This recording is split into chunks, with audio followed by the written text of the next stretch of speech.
Звукот на камбаните одекнува низ Ватикан. Светот се прости од папата Франциск, кој почина во неделата на 88 годишна возраст. По погребната церемонија во базиликата Свети Петар, ковчегот со телото на папата беше пренесен во базиликата Света Марија Маджоре, каде беше погребан на приватна церемонија.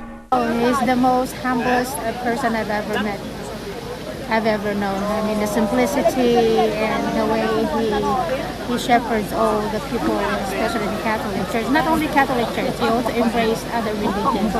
Per me dico che lui è un uomo santo, gentile, diciamo uomo della pace, che ha voluto pace per tutto il mondo.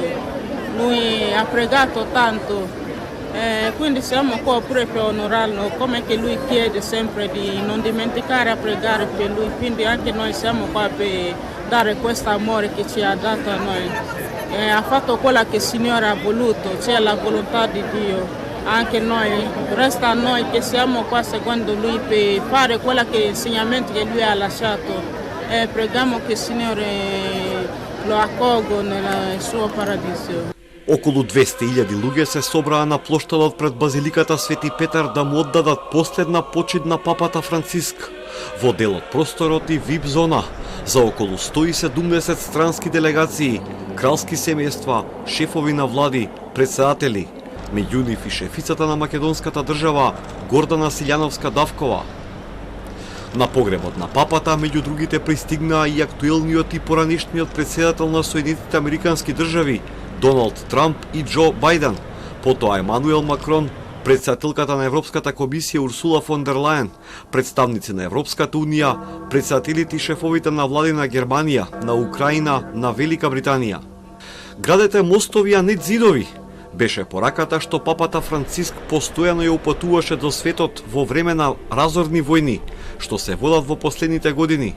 На неговата посветеност за мир, но и начинот на кој работеше и пристапот кон луѓето, потсети кардиналот Джовани Батиста Ре на проповедта на погребот. In questa maestosa piazza di San Pietro, nella quale Papa Francesco tante volte ha celebrato l'Eucaristia e presieduto grandi incontri nel corso di questi 12 anni, siamo raccolti in preghiera attorno alle sue spoglie mortali, col cuore triste, ma sorretti dalla certezza della fede che ci assicura che l'esistenza umana non termina nella tomba, ma nella casa del Padre, in una vita di felicità che non conoscerà tramonto. Il plebiscito di manifestazione di affetto e di partecipazione che a tutti abbiamo visto dopo il suo passaggio da questa terra all'eternità, ci dice quanto l'intenso pontificato di Papa Francesco abbia toccato le menti ed i cuori. La sua ultima immagine, che rimarrà nei nostri occhi e nel nostro cuore, è quella di domenica scorsa, solennità di Pasqua, quando Papa Francesco, nonostante i gravi problemi di salute, ha voluto impartire la benedizione dal balcone della Basilica Vaticana di San Pietro.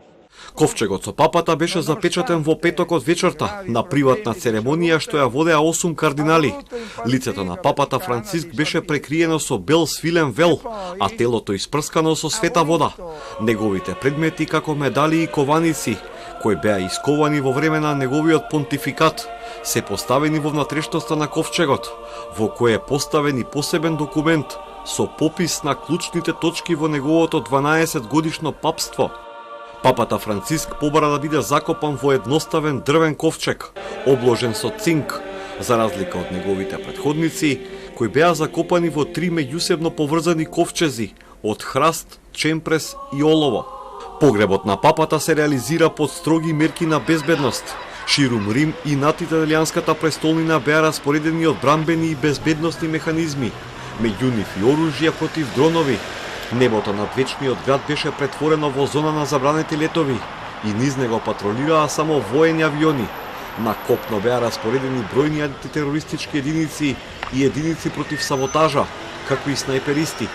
Во близина на базиликата Свети Петар патролираа околу 2000 полицајци, кои имаа поддршка од 400 колеги сообраќајци, чија задача беа движењето на дипломатските конвои.